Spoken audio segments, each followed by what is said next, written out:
दोस्तों, हमने 2 दिन पहले एक वीडियो YouTube पे डाली थी जिसमें एक बात का जिक्र किया था कि आयुर्वेद को अल्टरनेटिव पद्धति सरकार या समाज में क्यों माना जाता है, जबकि आयुर्वेद एक डोमिनेंट पद्धति है। आयुर्वेद संपूर्ण चिकित्सा पैथी है। उसी को हम आगे बढ़ाते हुए आज मैं डॉक्टर रणवीर शर्मा पानीपत से आप लोगों के सामने इसको थोड़ा सा विस्तार पूर्वक मैं आपको बताना चाहता हूँ। उसको आप, मुझे विश्वास है कि बड़े ध्यान से या बड़े मन से आप इसको देखेंगे, सुनेंगे और समझेंगे। सबसे पहले मैं आपको बताना चाहता हूँ कि चिकित्सा क्या है।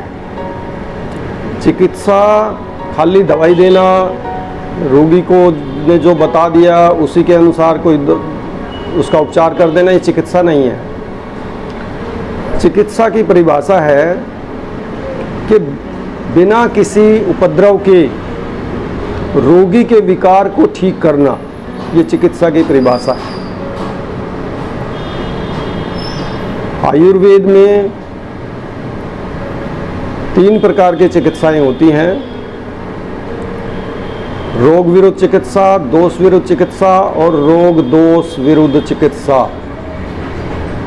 जबकि बाकी किसी भी पैथी में ये तीनों चिकित्साएं नहीं होती हैं। सभी पैथियों में एक एक तरीके की चिकित्सा होती है। उसमें या रोग विरुद्ध चिकित्सा होती है या दोष विरुद्ध चिकित्सा होती है। आयुर्वेद में रोग के साथ साथ रोगी की चिकित्सा की जाती है।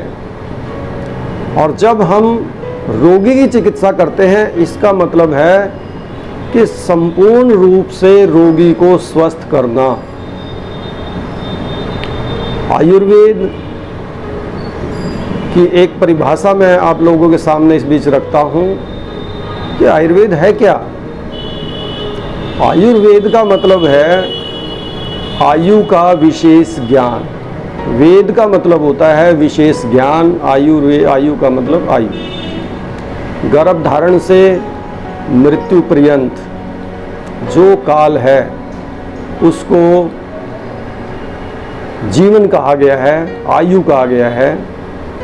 उसमें जो भी हमारे लिए हितकारी, अहितकारी और संसार के लिए हितकारी और अहितकारी, दुखकारी और सुखकारी जो भी चीज़ें हैं, जिस शास्त्र में वो चीज़ें बताई गई हैं और मान समेत बताई गई हैं, उसके मेजर के साथ, मेजरमेंट के साथ बताई गई हैं, क्वांटिटी के साथ बताई गई हैं कि कितनी क्वांटिटी में कौन सी चीज़ आपको किस टाइम ठीक रहेगी और किस टाइम गलत रहेगी, किस टाइम वो आपके फ़ायदे की में रहेगी, किस टाइम वो नुकसान में रहेगी। ये सब चीज़ों का वर्णन जिस पैथी में है उसको वो आयुर्वेद कहलाता है। तो इसलिए आयुर्वेद को हम बजाय अल्टरनेटिव पद्धति के इसको मुख्य धारा की पद्धति बनाएं, मुख्य चिकित्सा पद्धति रखें इसको। आयुर्वेद क्योंकि रोगी का इलाज करता है, इसलिए उपद्रव होने की इसमें कोई गुंजाइश नहीं होती है। कोई इसमें किसी तरह का कोई साइड इफ़ेक्ट आने की गुंजाइश नहीं होती है, अगर सही तरीके से हम इस चिकित्सा को करें। आज के समय में जो चिकित्सा है वो एक किराने की दुकान की तरह से हो गई है। जैसे किराना स्टोर पे जाते हैं, जो हम अगले को बोलते हैं, जो हम दुकान वाले को बोलते हैं वो हमें दे देता है। घी मांगोगे घी देगा, चीनी, गुड़, जो भी मांगोगे वो मिलेगा। ये चिकित्सा में नहीं आता। चिकित्सा का मतलब है आपके रोग का कारण जान के उसके अनुसार आपके शरीर को ठीक करना। पूर्ण रूप से ये चिकित्सा है। जब तक हम चिकित्सा को किराने की तरह से प्रयोग करते रहेंगे, तब तक हमारे शरीर में भिन्न भिन्न प्रकार के उपद्रव पैदा होते रहेंगे। गंभीर से गंभीर बीमारियों से हम ग्रसित होते चले जाएंगे, हमें पता नहीं लगेगा बीमारी आ कहाँ से रही है। जबकि उसमें जो विशेष रोल है वो हमारी चिकित्सा का है।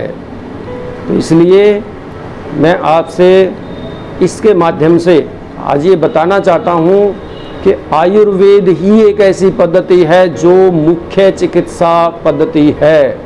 रियल में ये किसी के कहने सुनने का नहीं है, विषय नहीं है, ये विषय हमारे समझने का है कि हम उस चीज़ को जानें और हर स्थिति के अंदर, चाहे वो शुरुआत है, चाहे वो लास्ट है, चाहे वो मिडल है, हर स्थिति में आयुर्वेद का सहारा लेने की कोशिश करें। अपने जीवन को आयुर्वेद के अनुसार जीने का अभ्यास कराएं। हाई फाई माहौल के अंदर अपने जीवन को नष्ट ना करके, बिना मतलब की दवाइयाँ ना खा के, सही तरीके से सही चिकित्सा का पालन करके हम अपने शरीर को ठीक रखें और अपनी पूरी आयु ठीक से जिए। अपने आयु का जो उद्देश्य है, धर्म, अर्थ, काम और मोक्ष, उसको ठीक से निभाते हुए हम मुक्ति का मार्ग अपना प्रशस्त करें। ये केवल आयुर्वेद में ही संभव है। इसलिए आयुर्वेद को मुख्य चिकित्सा पद्धति कहने में मुझे कोई किसी तरह की हिचकिचाहट नहीं है। आप लोगों से यही अपील है कि जब भी आपको किसी तरह की भी ज़रूरत पड़े तो आयुर्वेद की ही अनुसरण में जाएं, आयुर्वेद की ही आप आसरा ढूंढें। उसमें कोई भी इधर उधर की दवाइयाँ ना खाएं, क्योंकि एक रोग को दूसरी दवाइयों से जब हम दबा देते हैं तो उसके उपद्रव इतने होते हैं कि जीवन पर्यंत हम किसी तरीके से भी उन उपद्रवों को हटाने में असमर्थ होते हैं और हम धन, बल, आयु और अपना जीवन पूरा लगा के भी अपनी सांस पूरी नहीं कर पाते हैं, परेशान हो जाते हैं, बहुत कष्ट झेलते हैं। तो इसका कारण केवल एक ही है कि हमें चिकित्सा की ठीक से परिभाषा नहीं समझी, हमने चिकित्सा को ठीक से नहीं किया या कराया। तो इसलिए जब भी आप किसी को भी कोई भी प्रॉब्लम, किसी किस्म की भी शारीरिक, मानसिक कोई भी प्रॉब्लम होती है तो सबसे पहले आयुर्वेद की शरण में जाएं। इनिशियल स्टेज में आयुर्वेद में बहुत फास्ट चिकित्सा होती है, कोई इसमें टाइम नहीं लगता है और किसी तरह का आपको आगे आने वाले समय में किसी तरह के उपद्रव की गुंजाइश नहीं होती है। यही मेरी अपील है। धन्यवाद।